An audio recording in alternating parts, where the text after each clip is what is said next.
कहते हैं कि ये हम लोगों पे हिंदी थोपना चाहते हैं। हम किसी पे हिंदी नहीं थोपना चाहते। हम तो हर रीजनल भाषा का सम्मान करते हैं। लेकिन जैसे इंग्लिश एक जो है आम लैंग्वेज है, जो है कम्युनिकेशन करने का, असल में उसको हिंदी ही बनाया जाए तो क्या दिक्कत है। आम लैंग्वेज जैसे आप इंग्लिश सीखते हैं, आपको रीजनल लैंग्वेज कन्नड़ है, आप इंग्लिश सीखते हैं हमसे कम्युनिकेट करने के लिए, तो हिंदी अगर सीखेंगे तो क्या दिक्कत उसमें आ जाएगी। तो हम ये जानना चाहते हैं, हम ये आपके ऊपर कोई एलिगेशन, हम ये जानना चाहते हैं कि आम आदमी कर्नाटक तमिलनाडु का इसके बारे में क्या सोचता है। अभी तो नेताओं का क्योंकि पॉलिटिक्स है, पॉलिटिशियन अपने हिसाब से बयान देता है, लेकिन आम आदमी उसमें क्या सोचता है, क्योंकि आप जमीन पे काम करते हैं। हम महिला सशक्तिकरण कर रहे हैं, लेकिन अभी भी हम महिला को अबला ही मानते हैं। हम बराबरी का तो उनको दर्जा देने की बात करते हैं, लेकिन कहते हैं जैसे बस में आप जाइए तो कहते हैं कि देखिए ये बहुत बेकार आदमी है, महिला को देख के खड़ा नहीं हो रहा है। तो अभी भी हम अबला मान के ही करते हैं और उनके पक्ष में कानून बन जाता है, जैसे दहेज उत्पीड़न का। It is takes too much of time.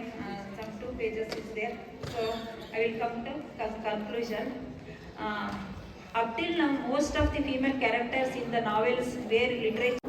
नमस्कार, मैं राजेश और आप देखना शुरू कर चुके हैं द वार्ता। अभी एक महिला सशक्तिकरण पे जो है कार्यक्रम हो रहा है काशी हिंदू विश्वविद्यालय के स्वतंत्रता भवन में। जो यहाँ के हिंदी विभाग, काशी हिंदू विश्वविद्यालय के हिंदी विभाग और कर्नाटक का एक ट्रस्ट है जिसके आप ट्रस्टी हैं और हमारे साथ बैठे हैं। आइए इनसे बात करेंगे कि ये कार्यक्रम का उद्देश्य क्या है और ढेर सारी बातें करेंगे। आप अपना शुभ नाम बताइए और अपने ट्रस्ट का नाम बताइए। नमस्कार, मेरा नाम श्री विजय पूजार, मैं कर्नाटक बीजापुर से हूँ। हमारा ट्रस्ट का नाम युगदर्शनी एजुकेशनल एंड चैरिटेबल ट्रस्ट और युगदर्शनी महिला फाउंडेशन के अंडर में फाउंडर डॉक्टर सरस्वती चिमलगी जी है, जो कर्नाटक के विजयपुर में है। ये तो सन 1999 में स्टार्ट हुआ था।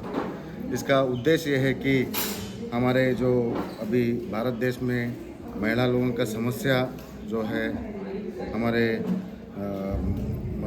महिला लोगों का जो समस्या आ रहा है उसका उद्धार करने के लिए। लेकिन आजकल एक चर्चा चल रही है भाई साहब कि अभी जैसे अतुल सुभाष का केस हुआ बेंगलोर में, वो हुआ कि जो महिलाएं हैं वो पुरुषों पे जो है अत्याचार कर रही हैं। जो एक दहेज उत्पीड़न का केस है, इस पे एक चर्चा चल रही है, तो इस पे आपका क्या टेक है? तो पूरे सारी महिलाएं वैसे नहीं रहते, कहीं तो 0.1% लोग वो जो उनका विचार जो दुर्देश का विचार रहता है वो लोग ही करते हैं, लेकिन महिला होने के नाते वो सभी महिलाओं के ऊपर कलंक लगता है। मेरा ये उद्देश्य है कि कोई भी महिला ऐसे काम में नहीं उतरना चाहिए। नहीं, आप बात ठीक कर रहे हैं, आपकी बात से मैं सहमत हूँ कि बहुत सारे लोग गलत नहीं होते हैं, लेकिन एक चर्चा चली जैसे कि अभी हम महिला सशक्तिकरण कर रहे हैं, लेकिन अभी भी हम महिला को अबला ही मानते हैं। हम बराबरी का तो उनको दर्जा देने की बात करते हैं, लेकिन कहते हैं जैसे बस में आप जाइए तो कहते हैं कि देखिए ये बहुत बेकार आदमी है, महिला को देख के खड़ा नहीं हो रहा है। तो अभी भी हम अबला मान के ही करते हैं और उनके पक्ष में कानून बन जाता है, जैसे दहेज उत्पीड़न का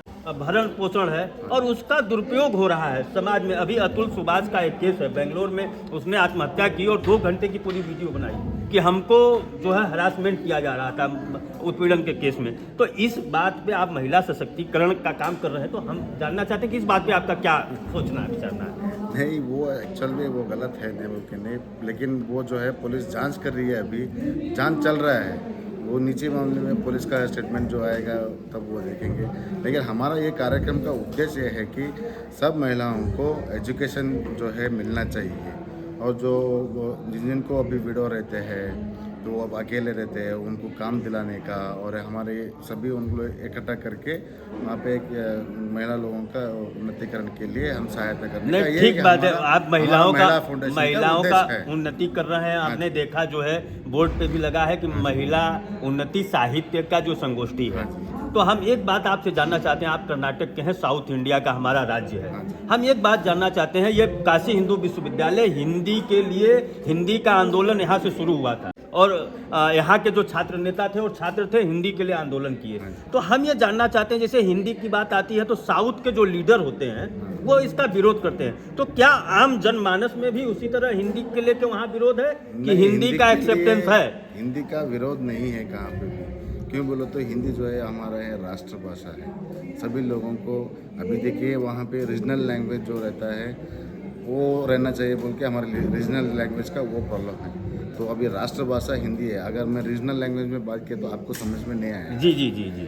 तो हिंदी जो ऐसा है एक, हाँ नहीं आप बात ठीक कर रहे हैं, ऐसा है, लेकिन हाँ। हम जब कहते हैं कि ये पूरे देश में एक हाँ। जहाँ पे आप बैठे हैं ये हिंदी आंदोलन का मुख्य केंद्र रहा केंद्र है, रहा हाँ, काशी हिंदू विश्वविद्यालय। लेकिन जैसे ही अभी जैसे कि भारत के गृह मंत्री ने कहा कि राष्ट्रभाषा हिंदी होगी, मतलब इस तरह की बात करते हैं और कहते हैं कि ये हम लोगों पे हिंदी थोपना चाहते हैं। हम किसी पे हिंदी नहीं थोपना चाहते, हम तो हर रीजनल भाषा का सम्मान करते हैं। लेकिन जैसे इंग्लिश एक जो है आम लैंग्वेज है, जो है कम्युनिकेशन करने का, असल में उसको हिंदी ही बनाया जाए तो क्या दिक्कत है। आम लैंग्वेज जैसे आप इंग्लिश सीखते हैं, आपको रीजनल लैंग्वेज कन्नड़ है, आप इंग्लिश सीखते हैं हमसे कम्युनिकेट करने के लिए, तो हिंदी अगर सीखेंगे तो क्या दिक्कत उसमें आ जाएगी। तो हम ये जानना चाहते हैं, हम ये आपके ऊपर कोई एलिगेशन, हम ये जानना चाहते हैं कि आम आदमी कर्नाटक तमिलनाडु का इसके बारे में क्या सोचता है। अभी तो नेताओं का क्योंकि पॉलिटिक्स है, पॉलिटिशियन अपने हिसाब से बयान देता है, लेकिन आम आदमी उसमें क्या सोचता है, क्योंकि आप जमीन पे काम करते हैं। आम आदमी तो वैसा कुछ भी नहीं सोचता है। ये लोग चंद लोग रहते हैं कि भाषा के ऊपर कुछ ना कुछ वो खड़ा करके वो उनको कंट्रोवर्शियल में जाने का रहता है, तो वो लोग वैसा निकाल के करते हैं। लेकिन आम जनता के दिमाग में ऐसा कोई नहीं है, कुछ भी नहीं है। ये मेरे हिसाब से कुछ भी नहीं है बोल के। अच्छा, चलिए, तो यहाँ आपको बड़ा अच्छा लगा कि आप आए और हिंदी विभाग के साथ साहित्य सम्मेलन किए। महिलाओं के अंदर साहित्य सृजन की क्षमता बहुत ज़्यादा होती है, क्योंकि वो ये माना जाता है कि उनके अंदर संवेदना होती है, पुरुषों से ज़्यादा संवेदना होती है। जब महिलाएं साहित्य में आएंगी तो निश्चित जो है कि अच्छा जो है साहित्य की रचना होगी। और आप इस तरह के कार्यक्रम करके निश्चित महिलाओं का सशक्तिकरण कर रहे हैं। बनारस में आए, आपका स्वागत है। बहुत बहुत इस तरह का कार्यक्रम आप कर रहे हैं, हम लोग आपका स्वागत करते हैं, अभिनंदन करते हैं। थैंक यू सर, धन्यवाद। धन्यवाद।